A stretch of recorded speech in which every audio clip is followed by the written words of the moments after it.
It is really an honor to be here for a couple of reasons. One, because I'm in the presence of a lot of outstanding young players that are going to do some really good things in this game. You know, sitting here are future All-Americans, you know, future All-Conference players, maybe some future pros. That's up to you. Where you wind up is up to you, right? But it's also an honor for me to be here because of John Lucas.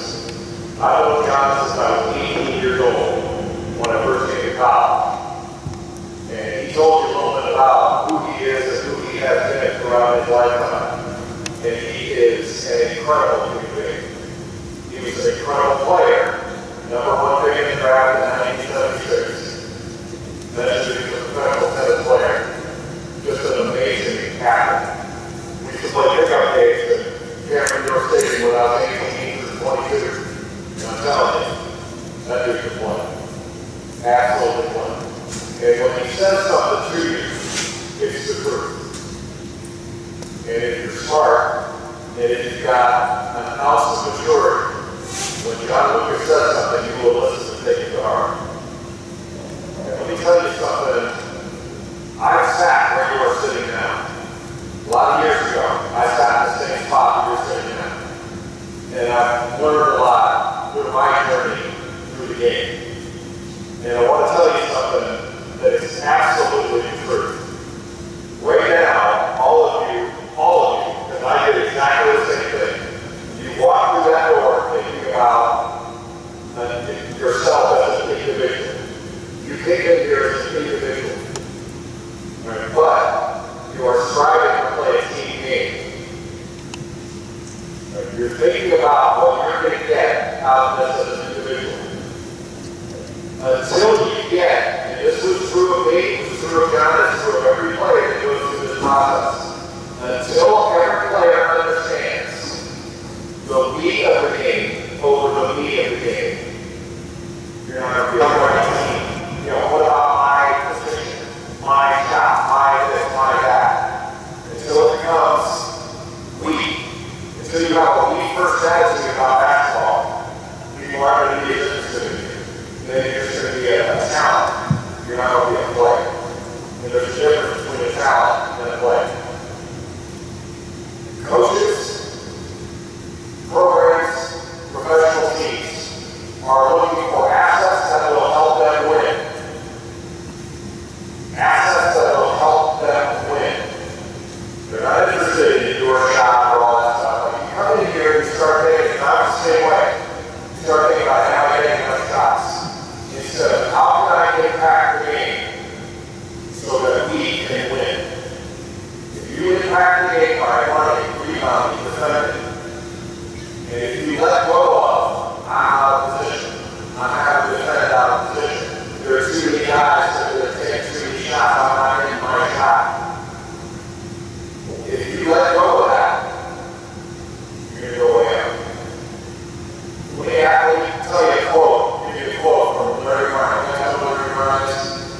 He was played basketball at the University of North Carolina in the Olympic in 1964, one of the great coaches of all time. He's the only man who's ever won as a coach in an NBA championship and an NCAA championship. He said many years ago, very few players have been a member of a team. They've been on a team, but they've not been a member of a team. All right, so ask yourself the things that you're going to do this weekend, today and tomorrow, because there's a lot of activities that are going to progress in a short period of time. Are you going to just be on a team, or are you going to be a member of a team? Are you going to do things that are going to lift up those around you and make your team better, or are you going to be me first instead of me first? Ask yourself that. And commit to being a me first player. Commit to the things that make you a top player. And a lot of people think top players are the physical guys that can knock the crap out of you. That's not what toughness is in this game. That's not what it is in this game. The top player is the one that is difficult to play against and and easy to play with. Difficult to play against and easy to play with. And how can you be difficult to play against? You're always moving. You're hard to guard. You're setting really good screens to get a teammate open. You know who's the most open with a screen situation? Most likely to get ball. The screen. So you want the ball set a screen. You want the ball set a screen. That is an unselfish act to get another player open that will make you open. And make your team harder to defend. And that's really what this is all about. Making your team harder to beat. What I said before about so that the adversity you may face here, maybe you're not going to be on a team.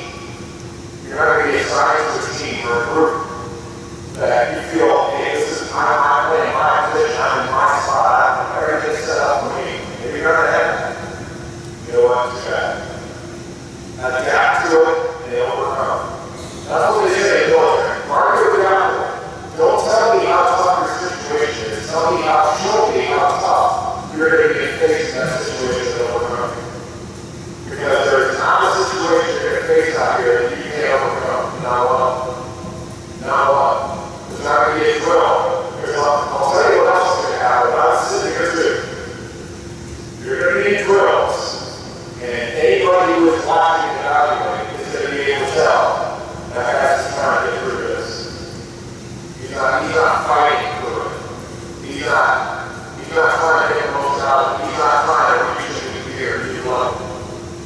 I want to see you show of hands. How many of you have ever passed out or faded from overexertion playing basketball? How many of you ever just fall out? 1, 2. I'm surprised it's that many because it really doesn't happen. You've got another year. You've got another year. And where a lot of players fall down and fall short is because they're afraid to push their limits. You get a chance here, it's a one block and you push your limits.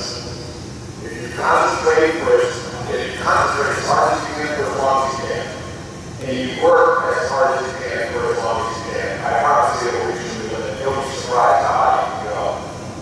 You'll be surprised how high you can go. You got another year. So don't hold back here. Don't be afraid to make a mistake. Don't be afraid of getting tired. Push yourself and push those around you. And I'm telling you, the rewards are indescribably good. Indescribably good. Okay. The last thing I want to tell you is, a lot of guys my age will come in here and they'll tell you how appreciate what they have. And they talk about education. Right? I don't know anybody who values education more than I do. I went to college, I studied hard when I was in high school, I went to college, I went to law school, graduated law school, I'm practicing attorney. And I spent a lot of time on education. But you know what? When I was 18 years old, when I was your age, 17, 18 years old, I don't want to be a pro player. I want to play basketball. But I understood that I couldn't play basketball and concentrate on that 24 hours a day. That there were plenty of hours in the day for me to be a whole person. There is nothing wrong with pouring everything you got into basketball. Nothing at all. When you're on the basketball floor, that should be the most important thing in the world until it's over. And once it's over, you have to move on to the next thing and make that the most important thing. If you are thinking about basketball while you are in class in school, you are making a gigantic mistake. And I'll tell you the same thing. If you are thinking about school right now, you're making a gigantic mistake. You cannot do anything about school while you're on the basketball floor. So you can and should devote yourself 100% to what you're doing while you are doing it. But once it's over, you are a fool if you do not think about what's important for developing yourself for the rest of your life. You are a fool. And I don't think any of you are fools. So don't be fooled into thinking you can throw everything into basketball. And that's all there is to it. Because it's not. It's not. You've got other things that you can and should be doing. And if you're not doing them,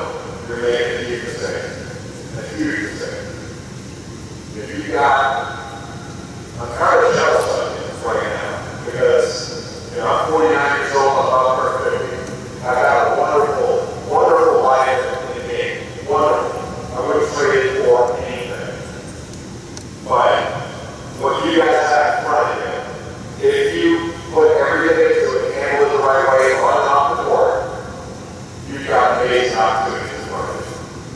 So be selfish with those opportunities. Don't let anybody come in and say, hey, try this. If you know it's wrong, if you know right or wrong, come with us and we'll do this. Be selfish with your opportunity. And if tough people in this world know how to say no, the truly tough people know how to say no. Now, when you do something, you know